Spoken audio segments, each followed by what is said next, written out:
माजिद भाई, परदूर भाई और हमारे सीनियर जर्नलिस्ट नरसैया भाई के अलावा तमाम लोग यहाँ पे जो शरीक हैं, मैं उन सबका इस्तेमाल करता हूँ।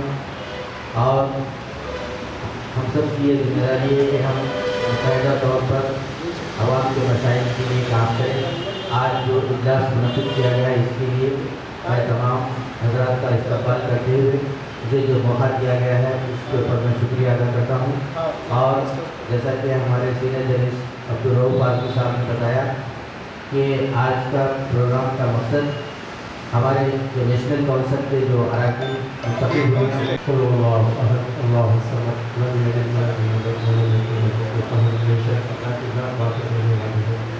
दोस्तों, मैं तमाम जर्नलिस्ट भाइयों का धन्यवाद करता हूँ। सीनियर जर्नलिस्ट से उससे बेहतर जानते हैं सहाफ़त के बारे में, जर्नलिज्म के बारे में। They are know very well what is the rule of journalism, what is the responsibility of each of every journalist. So मैं इनके सामने एक छोटा सा साथी हूँ। जैसा कि आप हम जानते हैं कि आज़ादी के बाद हिंदुस्तान एक बिगेस्ट डेमोक्रेसी के तौर पर नमूदा हुई है। हिंदुस्तान एक अजीम जमहूरी मुल्क है, यहाँ पर डेमोक्रेसी कायम की गई है और इस अजीम जमहूरियत को चलाने के लिए एक कॉन्स्टिट्यूशन तरतीब किया गया, रूल ऑफ तरतीब किया गया, जिसको तरतीब देने में, इस कॉन्स्टिट्यूशन को बनाने में काबिल ज़िक्र बहुत से रहनुमाओं ने इस रूल ऑफ लॉ को तरतीब देने में अपनी खिदमत पेश की। काबिल ज़िक्र भीमराव अम्बेडकर साहब ने इस कानून को आखिरी जो है सो आखिरी पैगाम मित्रुल्लाह मेरे अंदर सो मना इंडियन कॉन्स्टिट्यूशन, हमारी जो इंडियन डेमोक्रेसी है, जो यहाँ का दस्तूर है, वो पिलर्स के कायम किया गया है। One of the legislative and secretary, third one is the judiciary and इसलिए कि हमें जो है so freedom of fourth state कहा गया है जमहूरियत में। ये हम इसी स्टेट के हम सिपाही हैं। हम पर एक फर्ज बनता है कि ये रूल ऑफ लॉ को जो गवर्नमेंट कॉन्स्टिट्यूशन को फॉलो कर रहे हैं, गवर्नमेंट पार्लियामेंट में जो कवानीन बनाती है हिंदुस्तानी अवाम के लिए, बेहतर कवानीन बनाकर उनकी सहूलतों को फराहम करने का बुनियादी किरदार अदा करती है। जुडिशरी है वो यहाँ के अवाम को रूल ऑफ लॉ बताती है और यहाँ पर पीस और प्रोसेस के जरिए कारकर्दगी को बेहतर बनाने के, लाइन आर्डर की कारकर्दगी को बेहतर बनाने के लिए उसकी खिदमत देती है। हिंदुस्तान एक जमहूरी मुल्क है, एक अजीम गुलदस्ता है। हिंदुस्तान की भाईचारा यहाँ पे मशहूर है, कौमी एकता यहाँ पर मशहूर है। एक गुलदस्ते के बगैर अगर एक फूल उसमें से निकल जाता है तो गुलदस्ते की खुशनुमाई खत्म हो जाती है। बहरहाल सहाफ़त एक फोर्थ पिलर है। अगर ये फोर्थ पिलर्स में से किसी एक पिलर का कमज़ोर हो जाता है, वीक हो जाता है, तो जमहूरियत डामाडोल हो जाती है। जमहूरियत का तवाज़ुन बरकरार नहीं रखा जा सकता।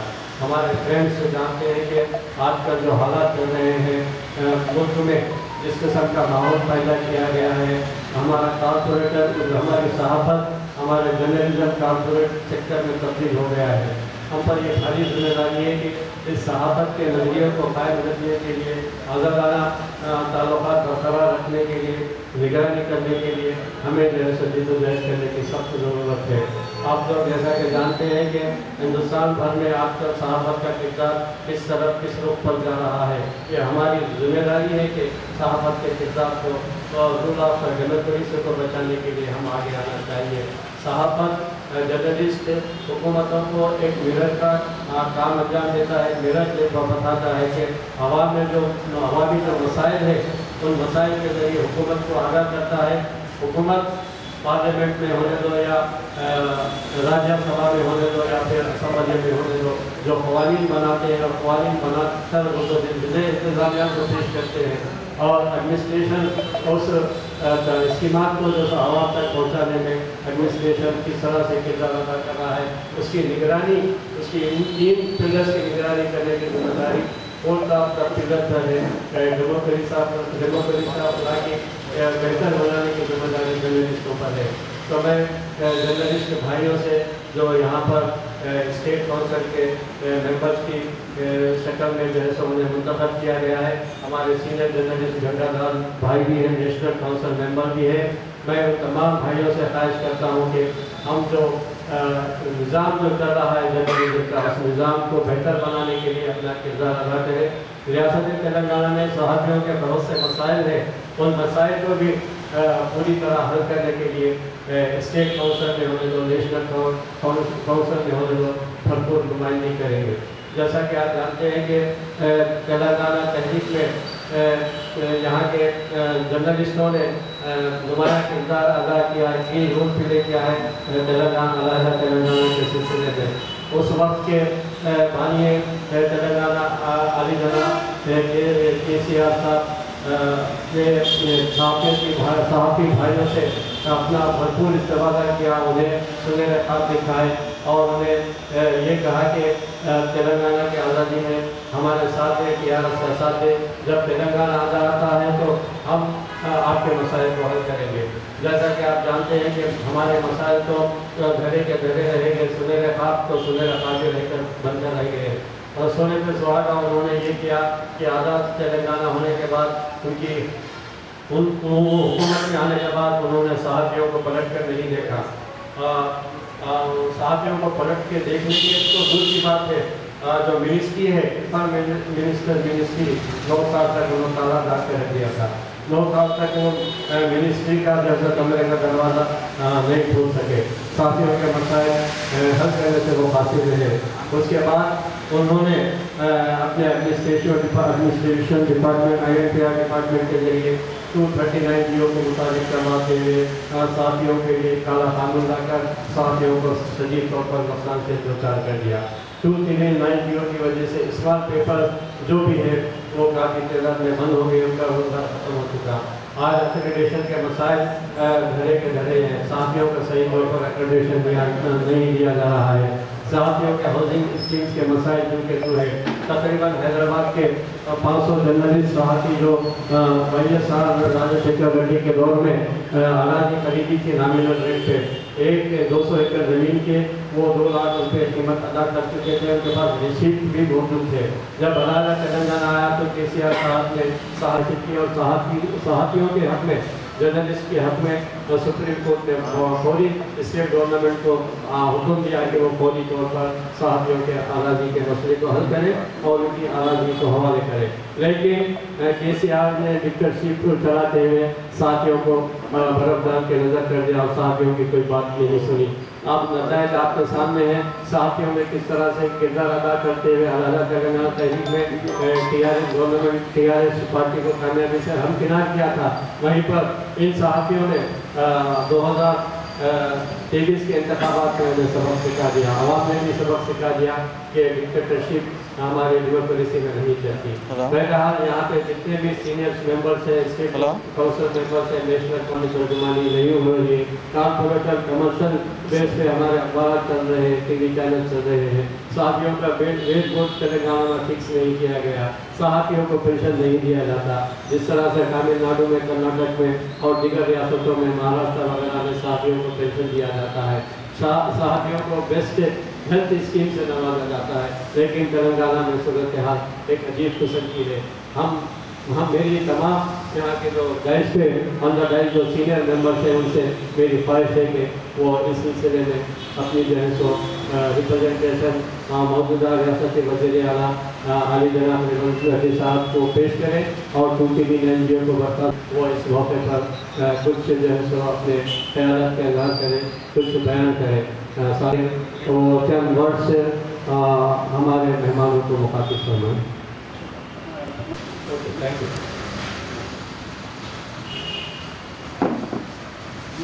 आशीष भाई అలాగే రౌఫ్ హాస్ని చిరకాల మిత్రులు ఇద్దరు ఈరోజు ప్రత్యేకంగా ఈ కార్యక్రమాన్ని ఏర్పాటు చేశారు.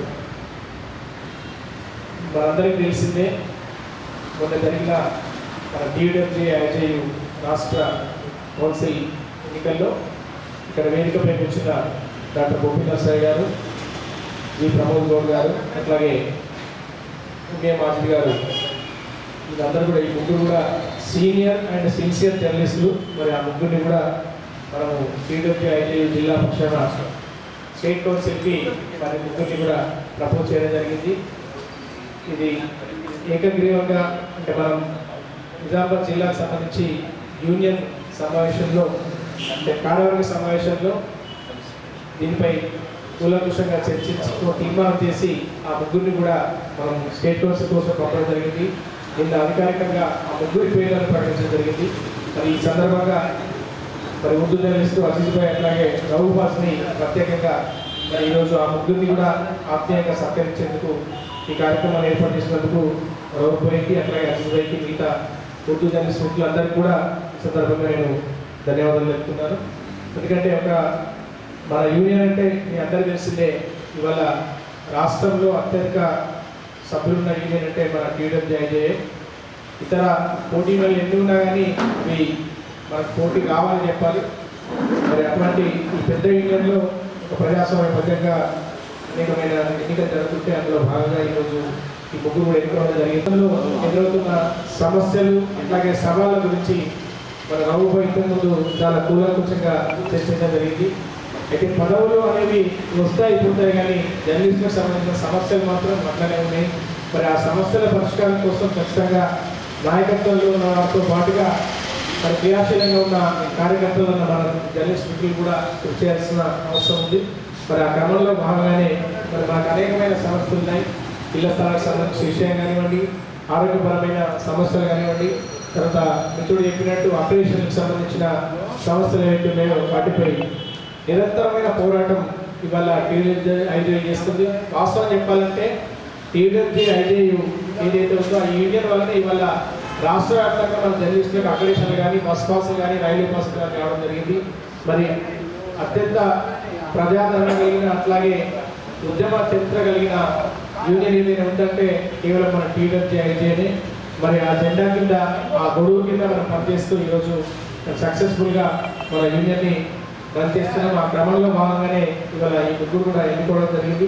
మరి ఈ ముగ్గురిని కూడా ఎన్నుకోయిన వారిని వారి సేవల్ని ముందు ముందు మన జర్నలిస్ట్ మిత్రులందరికీ కూడా అందించే క్రమంలో భాగంగా ఈరోజు ఆ ముగ్గురిని కూడా సత్కరించేందుకు ఇంత మంచి కార్యక్రమాలు ఏర్పాటు చేసిన ముగ్గులకు మరోసారి ధన్యవాదాలు. ఖచ్చితంగా యూనియన్ పక్షాన మనందరం కూడా జర్నలిస్టులందరినీ కూడా ఐక్యం చేస్తూ మనం వారి సమస్యల పరిష్కారం కోసం ముందుకు సాగే విధంగా మనందరం కూడా కార్యముఖులు కావాలని చెప్పేసి అవుదామని చెప్తూ మన అన్ని అవకాశం ఇచ్చినందుకు మరోసారి ధన్యవాదాలు చెప్తున్నాను. ఐజేయూ స్టేట్ కౌన్సిల్ మెంబర్గా ఏర్పడిన గోగిల్ నరసన్న, అలాగే ఎంఏ మాజిద్ భాయ్, ప్రమోద్ గౌడ్, ఈ ముగ్గురు స్టేట్ కౌన్సిల్ మెంబర్గా ఏర్పడడంతో ఈరోజు అజీజ్ భాయ్, రాహుల్ భాయ్ ఆధ్వర్యంలో ఈ సన్మాన ప్రోగ్రాం ఏర్పాటు చేసినందుకు మా జిల్లా కమిటీ తరఫున ప్రత్యేక ధన్యవాదాలు. అలాగే రాహుల్ భాయ్ చెప్పినట్టుగా 209 జీవో గతంలో చిన్న పత్రిక జర్నలిస్టులకు అక్రిడేషన్లు కావచ్చు, చిన్న పత్రికలకు యాడ్స్ కూడా ఇచ్చేవాళ్ళు. గత 10 సంవత్సరాల నుండి ఆ ప్రక్రియ అనేది కనబడట్లేదు. ప్రజెంట్ ప్రభుత్వాలు మారినాయి కాబట్టి ఈ 209 గతంలో 239 వైఎస్ రాజశేఖర రెడ్డి సమయంలో ఏదైతే చిన్న పత్రికలకు ప్రధానంగా అక్రిడేషన్ కార్డ్స్, యాడ్స్ రూపంలో ప్రాణం పోసి చాలా చిన్న పత్రికలకు, దాంతోపాటు సీనియర్ జర్నలిస్టు ఎంతోమంది జీవం పోస్తున్నారు.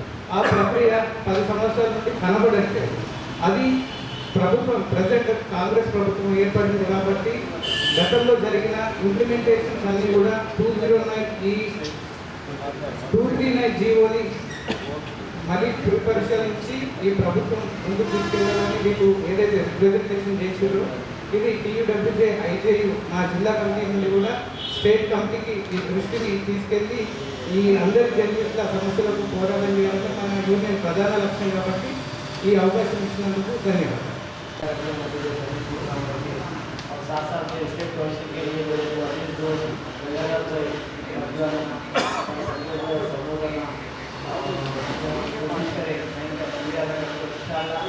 स्टेट लेवल पे जो भी काम होगा हम कोशिश करेंगे।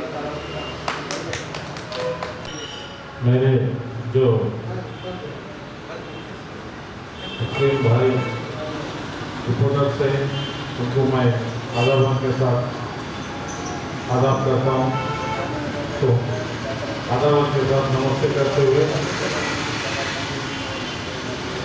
अभी जो अपन स्ट्रगल करे बिफोर तेलंगाना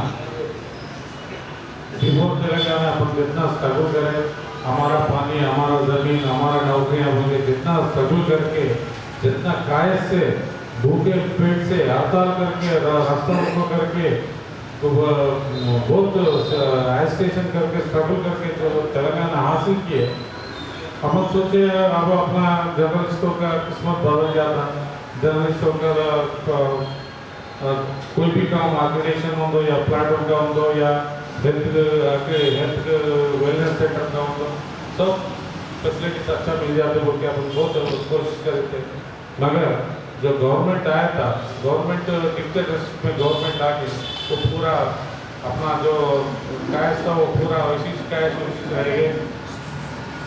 अभी क्या इतना स्ट्रगल करके तो तकरीबन तो भाइयाँ पूरे इधर जो भी है भाइयाँ पूरे जो जर्नलिस्ट के ये रूप में आए सोसाइटी के लिए कुछ देंगे, सब लोग सोसाइटी से कुछ ले रहे, हम सोसाइटी को कुछ देंगे, हम क्या है क्या चीज़ें बताएंगे।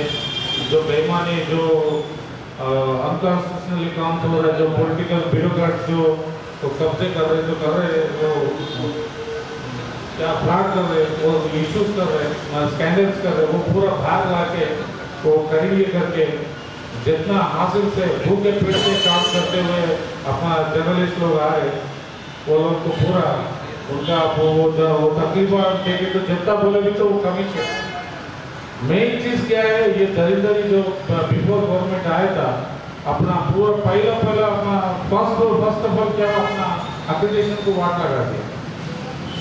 वो एक्रेडिटेशन लेने के लिए कितने कंडीशंस लगाए, वो कितने लगाए, बड़े बड़े केसों में भी होते कंडीशंस में।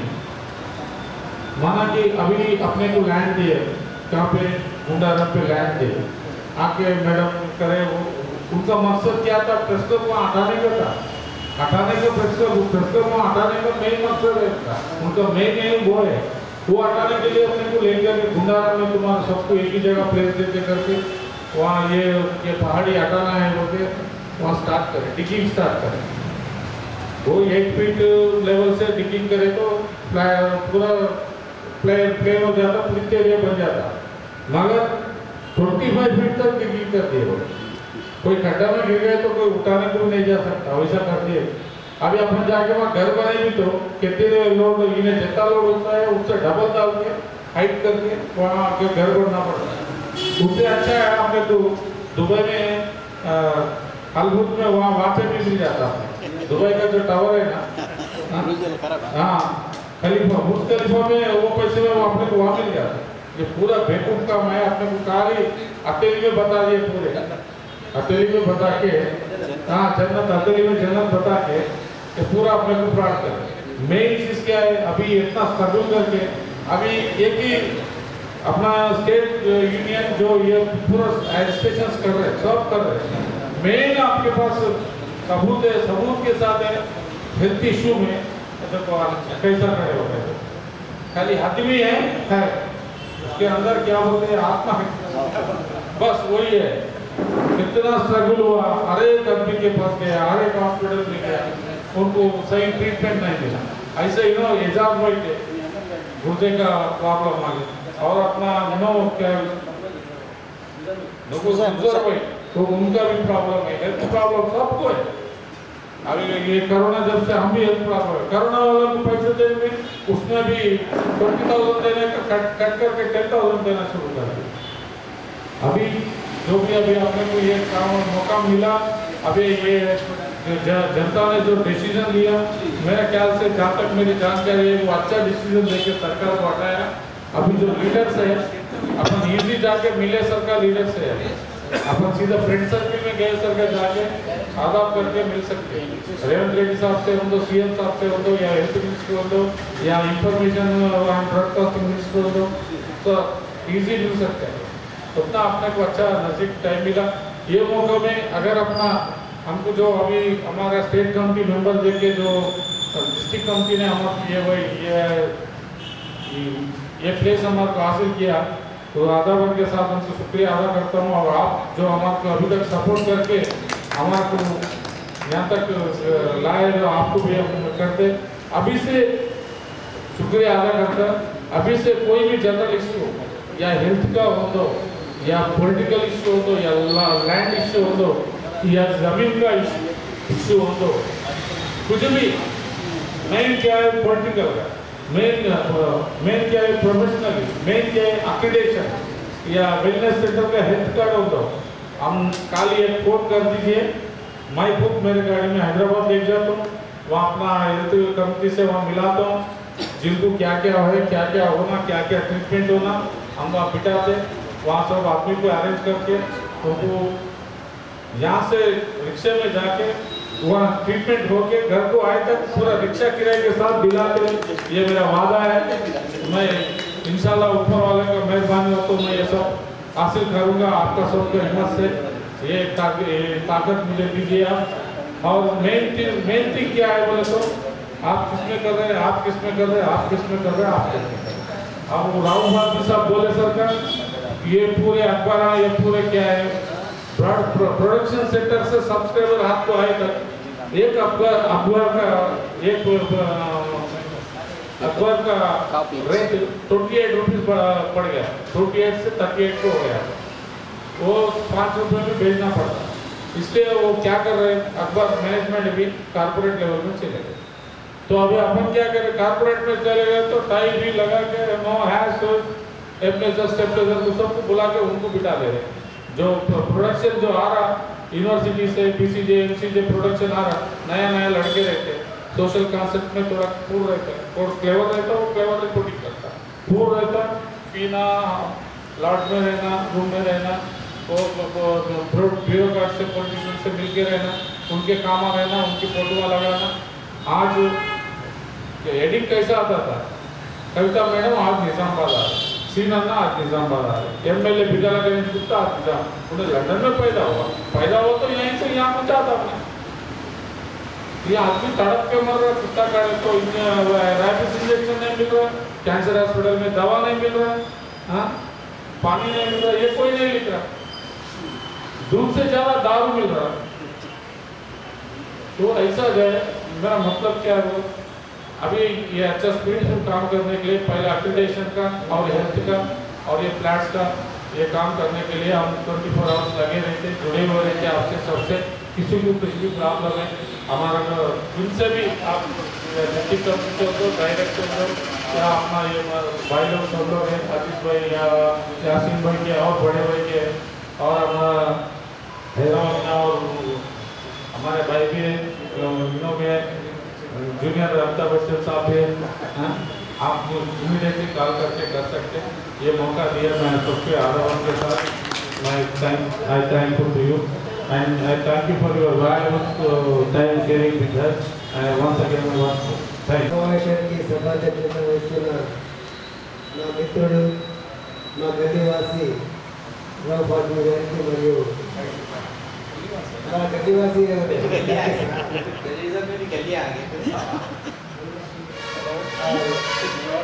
अपना टीडब्ल्यू संजीव गाరికి మరియు నేషనల్ కౌన్సిల్ జగదాస్ గారికి మరియు అరవింద్ భారత్ గారికి నాతోటి సభ్యులు జిల్లా ట్రెజరర్ ప్రసాద్ గారికి ప్రమోద్ గారికి మాధురి గారికి మరియు నాతోటి సోదరులందరికీ ధన్యవాదాలు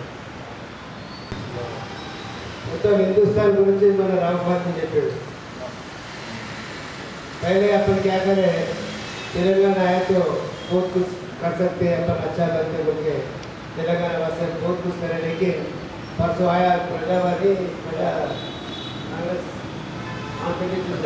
प्रजा पालन में उसको एक पॉइंट दिया लेकिन अब बहुत कुछ करे तेलंगाना के वास्ते पहले करे सब जर्नलिस्ट है लेकिन अपना कैसा कुछ नहीं करे अब क्या करना था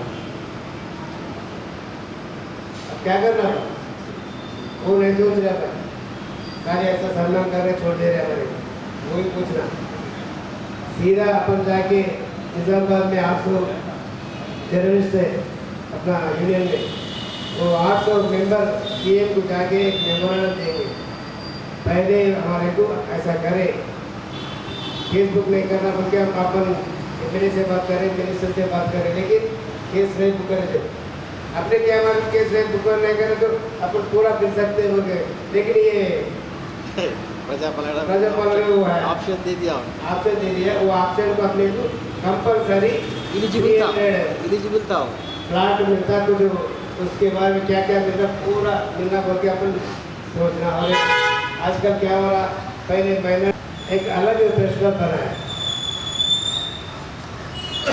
मेजॉरिटी का प्रेशर बना है। अपना हमारा दोस्त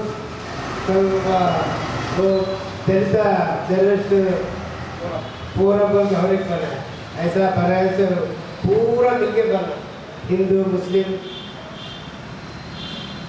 सिख ईसाई वो पूरा बंद करो, पूरा मिले तो अच्छा रहता। अपने को कुछ गवर्नमेंट से मिलता, लेकिन वो मुनूर का जर्नलिस्ट, पद्मशाली का जर्नलिस्ट, माइनॉरिटी का जर्नलिस्ट करे तो अच्छा रहता। वैसा कहीं बोले तो अपन पहले छोटा फैमिली है, ఏమంటుందని गरीब मीडियम फैमिलीज लेकिन बीपीएल के है, लेकिन अपने को बीपीएल नहीं दे रहे, ऐसा बोले। छोटा पेपर को पहले मैं वार्ता के बाद वर्तमान पेपर में करा 36 अग्रेजनिया में, वो छोटा पेपर था, वो एक प्रजातंत्र बन के वो एक एजेंसी लाया, मैंने एक 50,000 दे के उसको दिया, उसमें 4 लाख लॉस हो गए, लेकिन वर्तमान करके 8 लाख डेवलपमेंट हुआ। ऐसा अपना छोटा है, लेकिन वो अपन पूछे तो माँ खाना मिलता, माँ खाना देता, लेकिन नहीं पूछे तो कोई भी नहीं देता। वैसा ये अपन पूरा मिलके करें तो ही अपने को ये स्कीमा मिलते, लेकिन ये माइनॉरिटी की दो, मेजॉरिटी की दो, वो दलित को दो, कहीं नहीं मत करो, पूरा मिलके रहेंगे, कंपलसरी मिलेंगे अपना। अब अभी तक वो अलग है, तेलंगाना तो बहुत कुछ बनता, अपन कुछ नहीं बने, वही अच्छा था, तेलुगु देशम भी अच्छा था, ये अच्छा नहीं, अब कुछ भी बोलो, लेकिन अब से भी कुछ टाइम आया होगा, अपने को पूरा मिलके करेंगे, कुछ भरेंगे। अपना प्रेसिडेंट भी, secretary, national council, state council अच्छा कमिटी आया, आप पूरा काम करते। థ్యాంక్ యూ, ధన్యవాదాలు। ఇప్పుడు మా సన్మానం చేసిన మిత్రులందరికీ ధన్యవాదాలు, థ్యాంక్ యూ।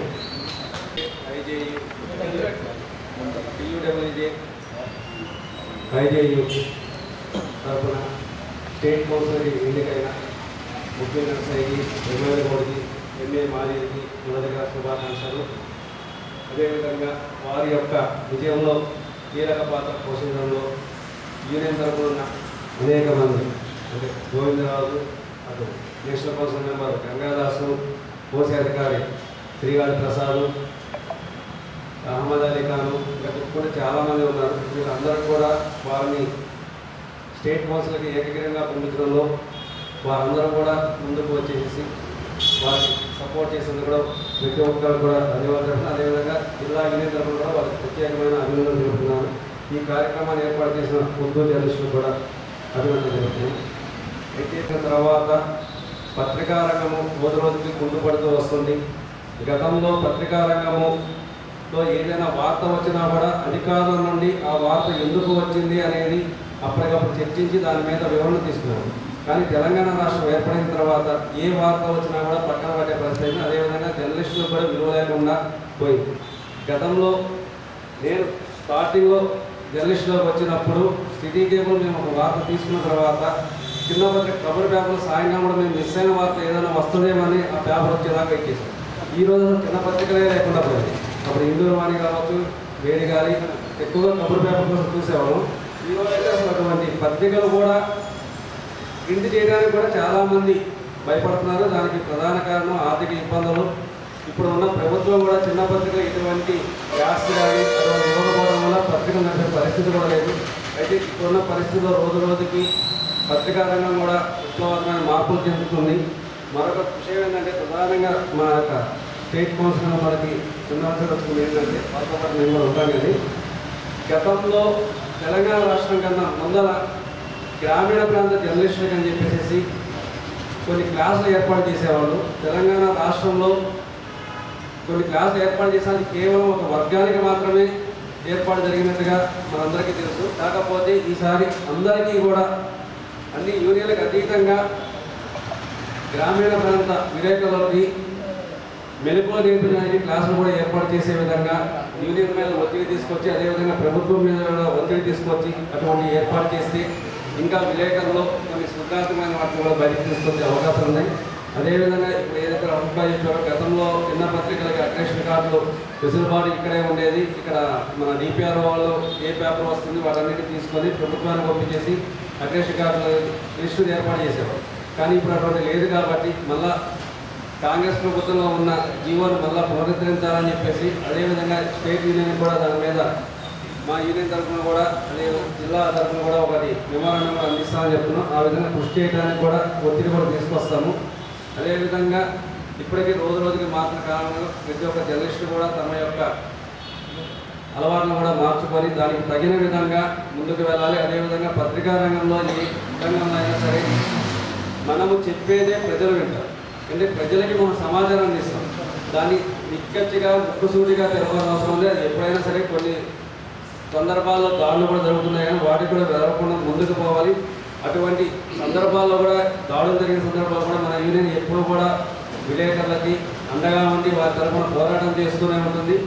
మొదటి నుండి మన యూనియన్ 1963 ఏర్పడిన అప్పటి నుండి ఇప్పటి వరకు యూనియన్ పరిశ్రమ ఉంది. ఏ విలేకరికి ఎటువంటి ఆపద వచ్చినా కూడా మనం ముందే ఉంటాము. ఇప్పుడు కూడా మేము ముందే ఉంటాము. గతంలో మాకన్నా ముందున్న అధ్యక్షులు బొబ్బిలి నరసింహరావు ఏదైతే యూనియన్ మెంబర్లకి అండగా ఉన్నారో అదేవిధంగా మేము కూడా అండగా ఉంటామని చెప్పి తెలియజేస్తున్నాం. Thank you.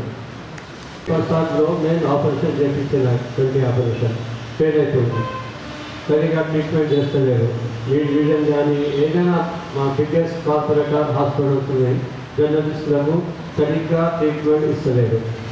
పోతే అది రాదు, ఇది రాదు, డబ్బులు పెట్టాలా, 3 లక్షలు కట్టండి, 2 లక్షలు కట్టండి. ఈ మానిటరింగ్ సెల్ జర్నలిస్ట్ ద్వారా ఉంటే మనకు చాలా బాగా ఉంటుందని మీకు ఒక రిక్వెస్ట్ చేస్తున్నా. मैं आप जनाब हमारे दफ्तर के एडिटर यासिन साहब से ख्वाहिश करता हूँ कि 2 मिनट इस मौके पर अपने भी वैल्यूएबल मैसेज हमारे सीनियर जर्नलिस्ट को बताएं, मसाइल पर वापस करना। स्टेट काउंसिल मेंबर्स जनाब एम.ए. माजी साहब, प्रमोद साहब और बबली नरसिया साहब बहुत पुराने सहाफ़ी हैं, क्योंकि मैं तो मेरे बचपन से लोग को देख रहा हूँ। वो लोग मेरे घर पे भी आया करते थे, वालिद साहब से मिलते थे, करते थे सब। तो इन लोगों को मुबारकबाद भी देता हूँ। State president TUWA and state council members and national council members को भी मैं जो है यहाँ पर उनका वेलकम करता हूँ। सबसे पहले तो एक बात बताना चाह रहा हूँ कि जर्नलिस्टों के मसाइल फ्रॉम द बिगिनिंग है, फ्रॉम द बिगिनिंग ये मसाइल है। तो वहाँ से नहीं तो यहाँ से ये इतने मसाइल है कि हमारे बड़े इनको चाहिए कि इसके ऊपर अपने सीनियर लोग जो वर्किंग जर्नलिस्ट है, जो काम कर रहे हैं, जो ऑलरेडी फील्ड में हैं, उनके लिए उनका हेल्प करे और उनको जो चीज़ की फैसिलिटी प्रोवाइड हो सकती है, एक्रेडिटेशन कार्ड हो या हेल्थ कार्ड हो या जो भी चीज़ें हैं उसको प्रोवाइड करने का आप लोगों से मैं रिक्वेस्ट कर रहा हूँ।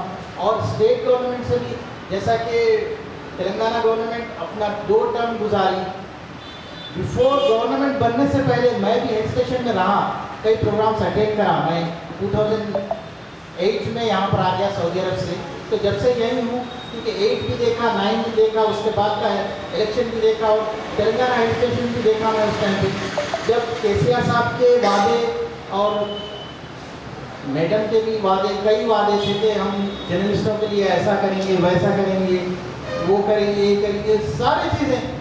कई बार हम लोग कलेक्ट्रेट के धरने पे भी बैठ के अपने मसाइल को रखे, उसके बाद में भी कोई चीज़ की इम्प्लीमेंट नहीं हुई, गवर्नमेंट से नहीं हुई, यूनियन से तो 12 कोशिश करते गए, लेकिन उसके ऊपर गवर्नमेंट का मुद्रा होना ज़रूरी था, क्योंकि गवर्नमेंट का अप्रूवल होना, गवर्नमेंट वो चीज़ को करना, ये बहुत बड़ी बात थी। जैसे कि 239 जियो है, ये एक ऐसा जियो है तमाम सहाफ़ियों के लिए मसले वाली बात है, तमाम सहाफ़ियों के लिए, क्योंकि बड़े बड़े पेपर्स, में नाम लेना नहीं चाह रहा हूँ, बड़े बड़े पेपर्स के लिए भी मसला बन गया कि उनको नहीं देते एक्रेडिटेशन कार्ड, इनको नहीं देते एक्रेडिटेशन कार्ड। ये चीज़ पहले नहीं थी ना भाई, अब क्यों करे आप लोग?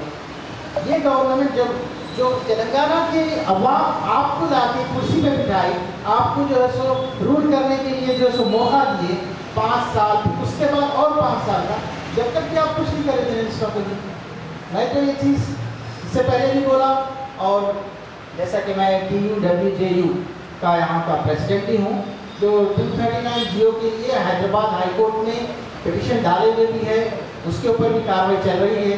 इंशाल्लाह ये गवर्नमेंट, जो कांग्रेस गवर्नमेंट अब नई मुंतखब होकर आई, वो भी जो है सो मैं उनसे भी गुजारिश कर रहा हूँ कि ये न्यू टर्म्स एंड कंडीशंस को फौरी डिसमिस कर दें, और जो पुराने हैं, जो अखबार निकाल रहे हैं रेगुलरली, जो अखबार निकाल रहे हैं, जो फील्ड में है, जो सिंसियर है, जो काम कर रहे हैं, उनको जो है सो एक्रेडिटेशन कार्ड एंड और फैसिलिटीज़ प्रोवाइड किया जाए। ये मैं मेरी जो है सो आप लोगों के ज़रिए भी गुजारिश कर रहा हूँ, और इसको जो है सो आप लोग वो गवर्नमेंट तक भी, हम खुद भी जाएंगे, मैं भी रहूँगा इंशाल्लाह। जैसा कि अभी प्रमोद साहब बोले थे, अभी स्टेट में फ्रेंडली गवर्नमेंट है, हमारे पूरे जो है सो मिले हुए लोग, यानी हमारी उनकी मुलाकातें हैं, बहुत पुराने लोग हैं वैसे, बिल्कुल नो प्रॉब्लम, मैं भी रहूँगा। हमको ये बोलना है, हमको कुछ नई चीज़ ऐड करो, वही नहीं बोलने का है, जो हमारे फैसिलिटीज़ हैं हमको प्रोवाइड करिए, और जल्दी प्रोवाइड करिए, क्योंकि इसमें देखते देखते वक्त खाली गुजरते जा रहा है। हम ये कितने थे, आज कहाँ हैं, हमारे बच्चे नहीं थे, बच्चे हो गए, बच्चे कितने थे, कितने हो जा रहे, हम यही फील्ड में जो है क्या हो जा रहे हैं। आप लोग तो देखे से है, पुराने लोग, बड़े बड़े लोग जो है सो, हमारे पापा भी जो है सो ये फील्ड में क्या खिदमत करे क्या है, आप लोग पूरों को मालूम है, यहाँ पर जितने बैठे उन सबको ही मालूम है ये चीज़।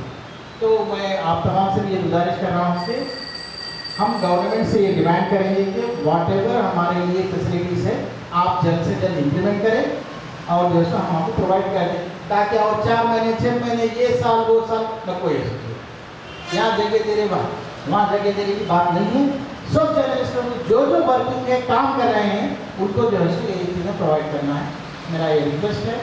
और आप लोगों से गुजारिश है कि जल्द से जल्द, अपन वेट नहीं करेंगे, बट दिए आपको देखे, इसमें सॉर्ट आउट करो क्या करना है, क्या है क्या नहीं देखिए।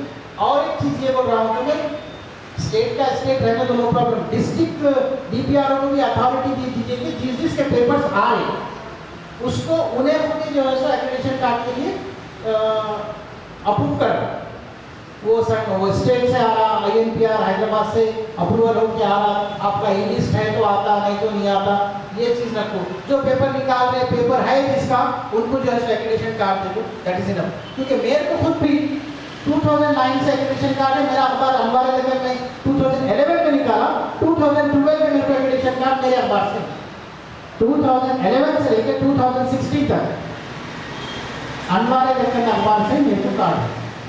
ये नए चीज़ें ला के करेंगे, फिर जो से इम्प्लीमेंट होगा, उसकी लिस्ट करना, वो करना, वो इतने टर्म्स एंड कंडीशंस लगा के, that is unable to fulfil, anybody, कोई भी फुलफिल नहीं कर सकता। चट्टम प्रसाद को भी मालूम है इस चीज़ के बारे में, मैं भी उनके साथ कई बार डिस्कस करा हुआ है सब चीज़ें हैं। ओके, आज का ये जो तहरीर रखी गई है, Telangana union of working journalist में हमारे आज साहब को रियासती मेंबरशिप दी गई है। इसमें मैं हमारे जर्नलिस्ट भाइयों का भी मैं शुक्रिया अदा करता हूँ कि मेजॉरिटी के जर्नलिस्ट भाई हैं जो हमारे भाई साहब को जो सपोर्ट करते हैं, उनको जो सो रियासत में बनवाए। और आज इसकी बहुत सख्त ज़रूरत है, जैसा आपने नरसैया साहब ने कहा कि यूनिटी हमारे नहीं होने की वजह से हम बहुत पीछे हो गए। और मैं आपको ये बात याद दिलाना चाहूँ, तेलंगाना की तारीख है साहब, तेलंगाना में जो तेलंगाना हासिल हुआ, तेलंगाना जर्नलिस्ट की वजह से तेलंगाना आया, वरना तेलंगाना कभी नहीं आता था। जो जिस तरीके से मीडिया ने जो रोल प्ले किया तेलंगाना लाने के लिए, उसकी वजह से तेलंगाना मिला, वरना तेलंगाना नहीं मिलता था। इन 10 सालों के अंदर जो मीडिया का जो काम है, इतना बेहतरीन काम है कि नॉट ओनली तेलंगाना बल्कि ऑल इंडिया के अंदर जो तेलंगाना वर्किंग जर्नलिस्ट जो नाम है उसका, इस एतबार से कि जो मीडिया है वो मीडिया अपना नुमाइयों को लगा किया था, वरना केसीआर साहब को हुकूमत नहीं मिलती थी साहब। और आप लोगों के सपोर्ट के बाद में फिर आप केसीआर साहब आप लोगों के साथ जो नाइंसाफी कर रहे हो, बहुत गलत बात है इतना। और इसमें मैं जो देखा था, मैं एक सोशल वर्कर हूँ, मेरा ये हमारे माइनॉरिटी भाइयों से मेरा जो जर्नलिस्ट है उनसे मेरा उठना बैठना है और बातचीत होते रहेगी और सारे मीडिया के ऊपर भी मैं नज़र रखता हूँ। तो खास तौर पे हमारे निज़ामाबाद के अंदर हमारे मीडिया ब्रदरी थोड़ी बिखरी हुई है, हम एकजुट नहीं हैं, हम यूनिटी होते हैं तो हम बहुत से काम कर सकते हैं। और जैसा कि आपने कहा कि हमारे मैडम जो है बेवकूफ़ बना के उनको ये चीज़ चाहिए था, वहाँ पे जाओ से लेके आगे हमारे को जहाँ कम्पेट की जरूरत पड़ता है। ये सारी चीज़ें sir we have to observe कि हमारे सामने वाला हमसे क्या बात कर रहा है और वो लोग क्या चाह रहे हैं, हम नहीं देख रहे सर। हम क्या पूछ रहे हैं, अरे वहाँ पे जब प्लाट देते करें हम चले जाएंगे, मिल जाएंगे, हो जाएगा, नहीं। हम अपना कॉलोनी लेना है तो कॉलोनी को कॉलोनी के तरीके से लेना चाहिए। एक जर्नलिस्ट कॉलोनी निजामाबाद के अंदर होनी चाहिए, नॉट ओनली मेजोरिटी बल्कि पूरे जर्नलिस्ट, जिसमें हिंदू मुस्लिम कोई बात नहीं है, सारे जर्नलिस्ट का एक कॉलोनी होता है तो वो भी एक बहुत फ्रूटफुल रहता। मगर हमारे पास क्या है सब, हम जो है सो एक न्यूज़ दे रहा हूँ, एक न्यूज़ दे रहा हूँ, तो इस तरीके सब बिखरे में सब। बहुत अच्छी बात है, आज आप लोगों को देखकर मुझे बहुत खुशी हुई। समझे ये यूनिटी आप लोगों का होता है तो सब हमारा निजामाबाद का मीडिया भी बहुत ऊपर तक जाता। और हमारे माइनॉरिटी के अंदर हमारे ये जो मुस्लिम ब्रदर के जो रिपोर्टर्स हैं उन लोगों का इतना अच्छा काम है, इतना अच्छा काम है सर। इन 10 सालों के अंदर जितना माइनॉरिटी के जो इश्यूज हैं वो इश्यूज को हम लोगों ने जिस तरीके से मार्केट के अंदर और हुकूमत को सामने उन्होंने जो पेश किया, अप्रिशिएटेबल है। हमारे गलियों का जो हालत था वो हालत बहुत खराब थी। ये कौन करा सर, ये पूरा जो है जर्नलिस्ट की वजह से आज निजामाबाद का हालत जो देख रहे हैं, जो ये जर्नलिस्ट की वजह से। लेकिन हम जर्नलिस्ट की हम अहमियत को नहीं समझ रहे। वाकई इंडिया के अंदर 4th पिलर जो जर्नलिस्ट कहा गया, एक स्लैब डालते हैं, घर बनाते हैं, 3 पिलर के ऊपर तो घर नहीं रहेगा, 4th पिलर कंपल्सरी है। और ये हम गवर्नमेंट को ऐसा दिलाना है कि विदाउट हमारे आप कुछ भी नहीं है। ये जर्नलिस्ट लोग हमको जो है खास तौर पे गवर्नमेंट भी ऐसा दिलाना कि भाई हम जो काम कर रहे हैं हम आपके लिए काम कर रहे हैं, हमारे बगैर आप कुछ भी नहीं है, हमारे बगैर आप हुकूमत भी नहीं चला सकते। एक पेन के अंदर वो ताकत होती है कि वो कुछ भी लिखता है तो जो वो सारे पूरे इंडिया पूरा हिंदुस्तान के अंदर जाता, पूरी दुनिया के अंदर जाता। हम अच्छा भी लिखो, बुरा भी लिखो, अब उनको प्रमोट करना है तो बताए और उसको हम फुलफिल करेंगे वो लोग। लेकिन उसके अंदर खासतौर पर जर्नलिस्ट के लिए कुछ भी ऐसा स्कीम है, तो जर्नलिस्ट के लिए भी हमारे को स्कीम चाहिए। जर्नलिस्ट के लिए जो प्रोग्राम उन्होंने जो देना चाहिए तो क्या जैसा कि लेडीज़ के लिए बस फ्री है तो सारे जर्नलिस्ट के लिए तो बस फ्री होना चाहिए। और जर्नलिस्ट की जो फैमिली है वो फैमिली को जो है उसका लाभ मिलना चाहिए, क्योंकि उनका गवर्नमेंट सर्वेंट नहीं है ना सर। ये लोग जो पब्लिक के इशू गवर्नमेंट को और गवर्नमेंट के इशू को जो पब्लिक के सामने रखने वाले हैं, हर सारी चीज़ें जो सामने बताने वाले हैं, तो वैसे आदमी के लिए वो कुछ फायदा नहीं है तो ये बिल्कुल गलत बात है। तो हम खास तौर पे आपके गवर्नमेंट का हमको ये मुतालबा करना चाहिए कि हमारे जितने तेलंगाना के जर्नलिस्ट हैं उनके लिए भी जो है इंसाफ होना चाहिए, उनको भी जो लाभ आम पब्लिक को मिलता है वो जर्नलिस्ट को भी देना चाहिए। ये मेरा एक रिक्वेस्ट है आप तमाम तरह से। और उससे ज़्यादा सर मैं आप तमाम से फिर एक बार मैं कहना चाहता हूँ कि आप लोगों के अंदर यूनिटी आता है तो बहुत अच्छा है। और इसका आप कोशिश करो साहब नरसाई साहब, आप लोगों से मेरा ख्वाहिश है कि हमारे माइनॉरिटी के कुछ भाई जो है थोड़ा बिखरे हुए हैं उनको भी साथ में लेके काम करते हैं तो काम अच्छा होता है, मजबूत होता है। और इसी तरीके से जैसा ये इशू तुम्हारे ज़मीनात का और आपका कॉलोनी का इशू बहुत ज़माने से बना है। अभी अच्छा टाइम है साहब, ये टाइम के अंदर अगर आप लोगों का एक कॉलोनी भी चल रहा है तो आपके लिए, आपके बच्चों के लिए आप देखें सब, हम मोहम्मद साहब को देखें, आप हुसैन साहब को देखें, उन्होंने अपना ज़िंदगी गुजार दिया लेकिन उन्होंने कुछ नहीं कर सके। पूरी ज़िंदगी आवाम की खिदमत के लिए सब कर दी और इस दुनिया चले। क्या हुआ, ना उनके पास कोई चीज़ थी ना है। आज उनके बच्चे फील्ड में लगे हुए हैं, अब हम उनको भी देख रहे हैं कि भाई कोई कुछ भी नहीं है, खाते पीते हैं, अपनी जिंदगी गुजार रहे सब।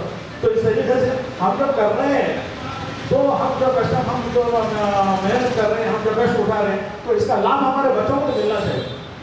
ये हमारा थिंकिंग होना चाहिए सर कि हम कर लिए हो गया नहीं, हम 150 के लिए काम करने का जरूरत नहीं है सर। हमारा अपना एक प्लान बनाना है और प्लान के जरिए काम करते हैं तो हमारे लिए फ़ायदा होगा, हमारे बच्चों के लिए फ़ायदा।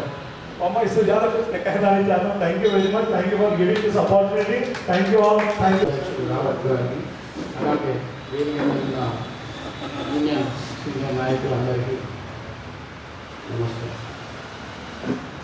వాస్తవంగా చేసుకునే విషయంలో జరిగిన ఎన్నికల్లో రాష్ట్ర కౌన్సిల్కి ముగ్గురు ఎన్నిక చేసుకున్నాం. ఈ సందర్భంగా మైనార్టీ సోదరులు అలాగే జర్నలిస్ట్ గారు అలాగే మన మాజీ అధ్యక్షులు గొర్రెల నరసయ్య గారు కొన్ని ప్రస్తావనలు తీసుకొచ్చారు. వాస్తవంగా చెప్పాలంటే ప్రభుత్వాలు అది టీఆర్ఎస్, బీజేపీ, కాంగ్రెస్ ఏ ప్రభుత్వం అధికారంలో ఉన్నా జర్నలిస్టులకు ఇప్పటివరకు ప్రత్యేకంగా వచ్చిన అధికారం కానీ ఒపీనియన్స్ కానీ ఇంకోటి కానీ మారింది ఎప్పుడు లేదు. తెలంగాణ ఉద్యమంలో ఎంత స్వేచ్ఛాయుతంగా పనిచేసినప్పటికీ తెలంగాణ రాష్ట్రం వచ్చిన తర్వాత అంత నిర్బంధంలో పనిచేస్తాం. ఇప్పుడు ఆ నిర్బంధం పోయింది అని మనం అంటాం. వాస్తవానికి యూనియన్ ఎప్పుడు కూడా ఒక కట్టుదిట్టమైన పద్ధతిలో ఐక్య ఉద్యమాలు నిర్మించుకొని ప్రభుత్వాలపై ఒత్తిడి చేస్తే తప్ప పరిస్థితులు మారదు. దాన్ని ఎప్పుడూ మనం ఖచ్చితంగా గుర్తించుకోవాల్సిన విషయం. దానితో 2007-8లో రాజశేఖర రెడ్డి తీసుకొచ్చిన జీవో చాలా సందర్భంలో మనం చెప్తున్న విషయం వాస్తవం. కానీ consultant labour certificate labour act ప్రకారం తీసుకుంటే ట్రేడ్ లైసెన్స్ పాలసీ ప్రకారం మనకు రావాల్సిన ఏ ఒక్క పథకం కూడా వర్తించడం లేదు. అదొకటి గుర్తుంచుకోవాలి. రెండవది ఏంటంటే ఇప్పుడు అక్రెడిటేషన్ విషయంలో నిబంధనలు కానీ హెల్త్ కార్డు నిబంధనల విషయంలో రావచ్చు. అక్రెడిటేషన్ కానీ హెల్త్ కార్డు కానీ ఎడ్యుకేషన్ కానీ అలాగే వెల్ఫేర్ కానీ ఈ 3 ప్రధానమైన అంశాలు. ఎగ్జాంపుల్ చెప్తున్నామంటే అక్రెడిటేషన్ కార్డు వచ్చిన వాళ్ళకి రైల్వే పాస్ ఉంటుంది. ఇప్పటిదాకా పాస్ అయినా దేవుడు కనీసం మన యూనియన్ నుంచి మన సంఘాలు కానీ జర్నలిస్టు నెలలో ఎంపీ వచ్చినప్పుడు పోయి కనపడి ఒక లెటర్ ఇచ్చేసి చేతులు దులుపుకున్నాం. కానీ అదే సెంట్రల్ మినిస్టర్ వచ్చినప్పుడు కానీ ఇంకో సందర్భంలో కానీ యూనియన్లు కానీ మిగతా సంఘాలు స్పందించడం లేదు. దయచేసి ఇట్లాంటి అంశం ఈ లోపాలను ఎలా సరిదిద్దుకున్నాం అనేది మన జిల్లా సంఘం దాదాపు ఒక 7-8 సబ్జెక్టులను గుర్తించింది. తప్పకుండా తొందరగా మళ్ళీ జనరల్ మీటింగ్ ఒకటి ఏర్పాటు చేసి దాని వేదికగా అన్ని సమస్యల మీద చర్చ జరుపుతాం. ఆ చర్చ తర్వాత మిగిలిన కార్యక్రమాల్లో ఖచ్చితంగా మీరందరూ కలిసి రావాల్సి ఉంటుంది. అట్లాగే ఇంతకుముందు గొర్రెల నరసయ్య గారు ఒక మాట చెప్పారు, యునైటెడ్ అనేది ఐక్యత అనేది జర్నలిస్టులలో లోపించింది అనేది వాస్తవం. కానీ దీంట్లో ఇతర సంఘాలు ఏంటంటే దళిత జర్నలిస్ట్ ఫోరం కానీ మైనారిటీ జర్నలిస్టులు కానీ ఇంకో సంఘం కానీ కావచ్చు. దీనివల్ల కొంత ఐక్యత పెరిగినప్పటికీ అన్ని ఏ సంఘాలు ఏర్పడినా ఏదో ఒక గొడుగు కింద పనిచేయాల్సిన అవసరం ఉంటుంది. అలాగే ఇప్పుడు ఆ గొడుగు ఈ రాష్ట్రంలో ప్రధానంగా చెప్పుకోవాలంటే టీయూడబ్ల్యూసీ అయితే మాత్రమే. దాన్ని మనం ఖచ్చితంగా గుర్తించుకోవాలా. యూనియన్ కార్యక్రమాలను దృష్టిలో పెట్టుకొని పనిచేయాలి. అలాగే పదవులు రాలేదని పదవి వచ్చిందని విభేదాలకు ఇంకో రకంగా పోయి మిగతా వాళ్ళని కలుపుకోకుండా ఉండడం అంటే సరైన పద్ధతి కాదు. దయచేసి మాదిరి బయటి అట్లాగే మధ్యాహ్నం గణనాథంలో కానీ చిన్న చిన్న లోపాలు ఉంటాయి. ఎలాంటి సంఘమైనా ఎలాంటి సందర్భమైనా లోపాలు ఉండకపోవడం అనేది అసమంజసం. కాబట్టి ఈ చిన్న చిన్న విషయాల్లో ఇప్పుడు మైనారిటీలలో మన మెంబర్స్ దాదాపు నాకు తెలిసి తగ్గింది. గత సంవత్సరంతో పోల్చుకుంటే 56-54 మెంబర్స్ ఉంటే ఇప్పటివరకు జరిగిన నాకు వచ్చిన సమాచారం ప్రకారం 30 దాటలేదండి. మాజీపై ఇది ఒకసారి మీరు గుర్తుంచుకోవాలి. రౌండ్ యూనియన్ మెంబర్షిప్ నడుస్తుంది. యూనియన్ ఖచ్చితంగా మనం అడగక ముందే వాళ్ళు వచ్చి మెంబర్షిప్ తీసుకుంటారు. మీరు సీనియర్స్ ఈ బాధ్యత మైనారిటీ జర్నలిస్టులలో నాకు కొంత సంబంధాలు తక్కువే ఉన్నాయి. తప్పకుండా మీరు తొందరలో ఒక మాజీ భాయ్ కానీ రావు భాయ్ కానీ మీరు ఒక సమావేశం ప్రత్యేకంగా మన యూనియన్ సభ్యులకు ఎంత తొందరగా ఏర్పాటు చేస్తే మనం అంతా డిస్కషన్ చేసుకోవడానికి మన సమస్యల మీద ఇంకా డెప్త్గా చర్చ చేసుకోవడానికి ఒక అవకాశం ఉంటుంది. దీనికోసం ఈ బాధ్యతను మీ ఇద్దరి మీద పెడుతున్నాం. రాష్ట్ర కౌన్సిల్ సభ్యులు కొత్తగా ఎన్నికైన సందర్భంగా శుభాకాంక్షలు తెలుపుతూనే ఈ యూనియన్ బాధ్యతను కూడా భుజాల మీద మోసుకొని మైనార్టీలలో సరే సంఘాలు ఉంటాయి, వర్గాలు ఉంటాయి, ఏ సంఘంలో పోయినా తప్పదు. కానీ ఈ బాధ్యతలో ఉంటూ మనం మిగతా వాళ్ళని కూడా కలుపుకొని పోయే పరిస్థితుల్లో తీసుకొస్తే నిజంగా అభినందనీయం. కాబట్టి ఈ బాధ్యతను త్వరలో మీరు నెరవేరుస్తారని ఆ సమావేశం ఏర్పాటు చేసి మళ్ళీ మమ్మల్ని పిలుస్తారని నేను ఆశిస్తున్నాను. అట్లాగే మెంబర్షిప్ విషయంలో మళ్ళీ ఒకసారి క్రాస్ చెకప్ చేసుకోండి. 5వ తారీఖు 5-6 తారీఖు లోపల పూర్తి చేసి మన జిల్లా కోశాధికారి ప్రసాద్ గారికి అందివ్వాలి. ఈ బాధ్యతను మీరు పూర్తిగా తీసుకోవాలని నేను ఈ సందర్భంగా కోరుకుంటున్నాను. అట్లాగే జూన్కు అక్రెడిటేషన్ టైం అయిపోతుంది. మళ్ళీ ఇంకో 6 నెలలు ఎక్స్టెన్షన్ చేసే ఆలోచనలో ప్రభుత్వం ఉన్నట్టు సమాచారం. ఎందుకంటే ఒకవైపు పార్లమెంట్ ఎలక్షన్స్, మరో వైపు లోకల్ బాడీ ఎలక్షన్స్ ఉన్నాయి. దీన్ని కూడా ఒకసారి మనం పునరాలోచించుకోవాలి. మరి కొత్త కార్డుల విషయంలో ఏమైనా ప్రభుత్వంతో రిప్రజెంటేషన్ చేయడమా, లేదు దీన్ని ఇంకా 6 నెలలు ఎలక్షన్ దృష్టిలో పెట్టుకొని ఎక్స్టెన్షన్ చేసుకోవడమా అనేది ఒక పాయింట్ అయితే. హెల్త్ కార్డు విషయంలో గవర్నమెంట్ ఆల్రెడీ వర్క్ స్టార్ట్ చేసింది. దీనిలో ప్రాబ్లం ఏమంటే ఆరోగ్యశ్రీకి స్కీమ్ ఏంటన్నా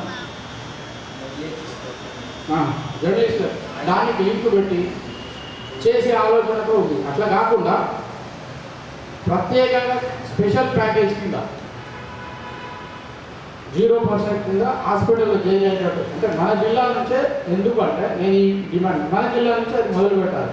మన జిల్లా ఇన్ఛార్జ్ మంత్రి, మన శాఖ మంత్రి, సమాచార శాఖ మంత్రి కూడా మన జిల్లా ఇన్ఛార్జ్ మంత్రి జూపల్లి కృష్ణారావు. కాబట్టి మనం ఈ మూమెంట్ తొందరలో వారం 10 రోజుల్లో దీనికి సంబంధించిన ఒక కార్యాచరణ సిద్ధం చేసుకొని మళ్ళీ మూమెంట్ చేసుకుంటే బెటర్ అనేది నా ఆలోచన.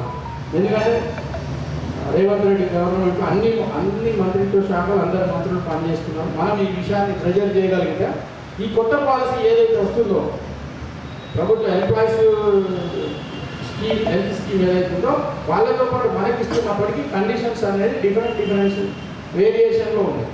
కాబట్టి దీని మీద ఖచ్చితంగా తొందరలోనే ఒక సమావేశం ఏర్పాటు చేసినప్పుడు మీ వంతు పెద్ద ఎత్తున తరిగి కావాలి. ఖచ్చితంగా ఈ 2 డిమాండ్ల మీద త్వరలో ఒక కార్యాచరణ తీసుకొని కలెక్టరేట్ కోటడియా లేదా మంత్రి కలవడమా ఇంకోట కార్యాచరణ తీసుకుంటాం.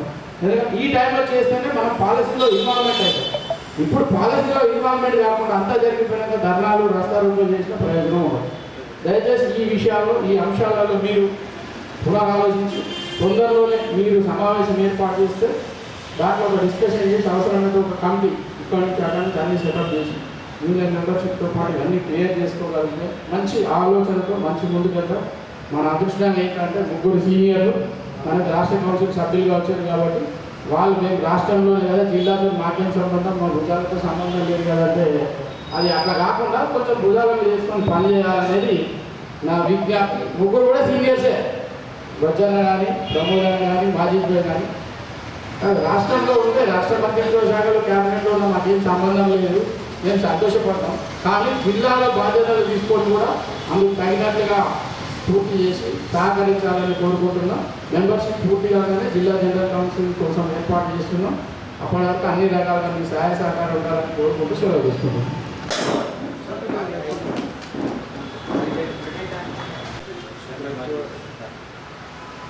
एम.ए. माजिद साहब की गुलबर्ग जनाब रऊफ आलमी साहब कर रहे हैं। थोड़ा टाइम मिलता तो पॉलिटिकल लीडर्स क्रेन से गुलबर्ग कर रहे तो साहब